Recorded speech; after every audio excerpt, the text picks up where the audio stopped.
Hey guys, today we are going to talk about phase changes. So we talked about phase changes a little yesterday, or the last lecture we did. But now we're going to focus more of what happens during a phase change. So a few things. Remember, what is a phase change? It's from when you go from one state of matter to another. So solid to a liquid, liquid to a gas, or vice versa. Whenever we talk about phase changes, we also talk about exo and endothermic. Remember, endothermic is when energy is coming in to the system, and exothermic is when it's going out of the system.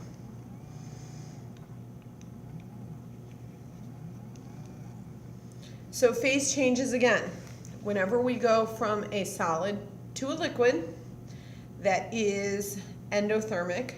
Energy needs to be coming in order for it to melt.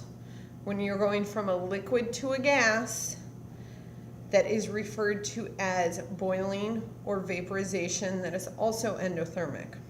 When you're going from a solid to a gas, that is also referred to as sublimation. The easiest one to remember in that one, an example is dry ice.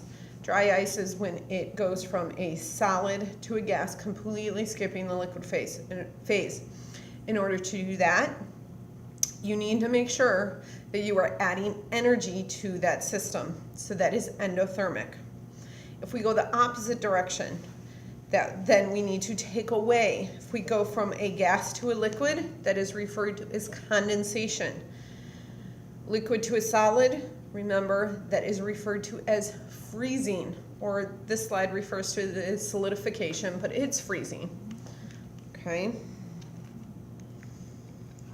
So phase changes, we just talked about endo and exothermic. Now I want to focus more of energy. Energy always moves from high to low.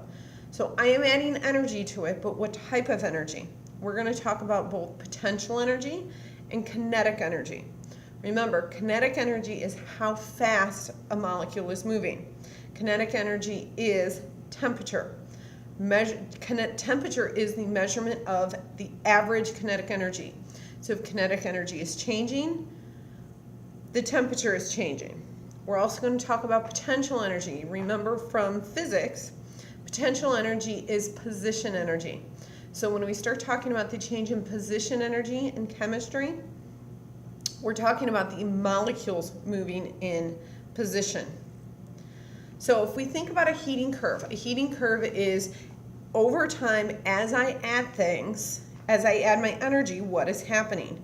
You would think that as I'm adding energy, that curve, as you see in the slide, will be uniform.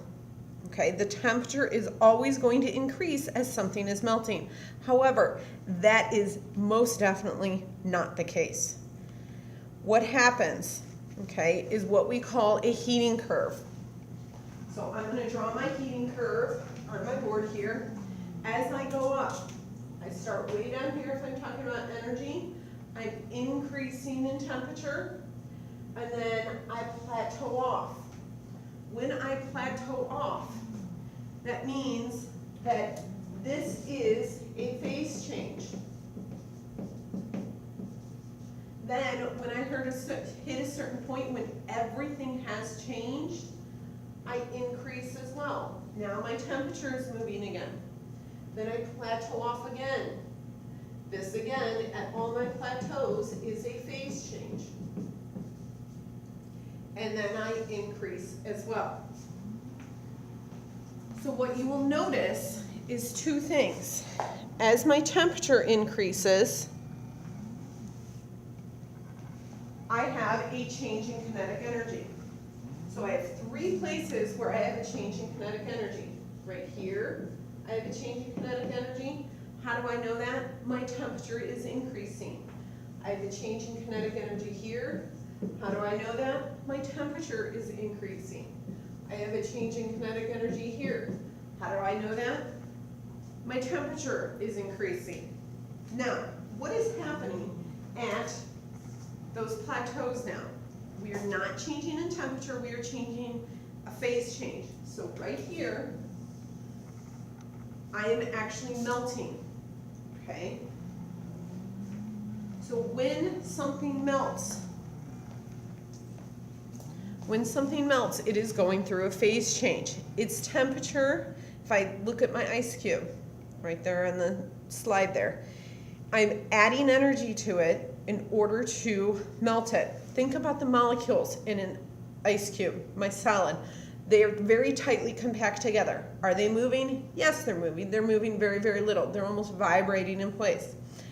As I increase the energy, the temperature is increasing, so those molecules are going to move a little bit faster, a little bit faster, a little bit faster. Okay? Then, when I hit a certain point, this is referred to as the melting point, the point at which it will start to melt. They will stay the same speed. The temperature will stay the same. Instead, the position of those molecules will move further apart. So they stay the same speed, but they will move further apart to where they all then become a liquid. Because remember, the difference between a solid and a liquid is just the arrangement of those molecules. The liquids are a little bit further apart. In order to get there, they need to change position. That is what is happening on that solid plateau there.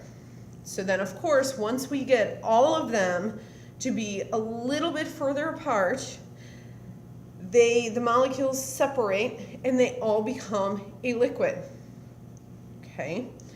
Once they then all become a liquid, then the molecules then start speeding up a little bit faster. Okay, they don't change position anymore, they just get faster and faster and faster and faster.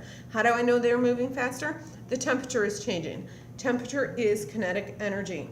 Kinetic energy is moving energy. Okay, so they get faster and faster and faster and faster and faster and faster. Then we hit what we refer to as the boiling point, the second plateau on this heating curve.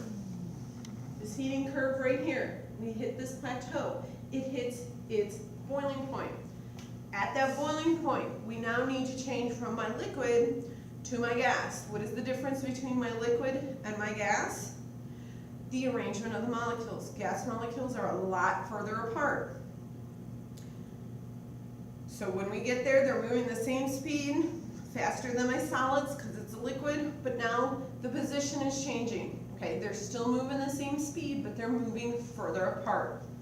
So on my plateaus, I have a change in potential energy. How do I know potential energy is changing? Because that is where the position, the arrangement of those molecules change.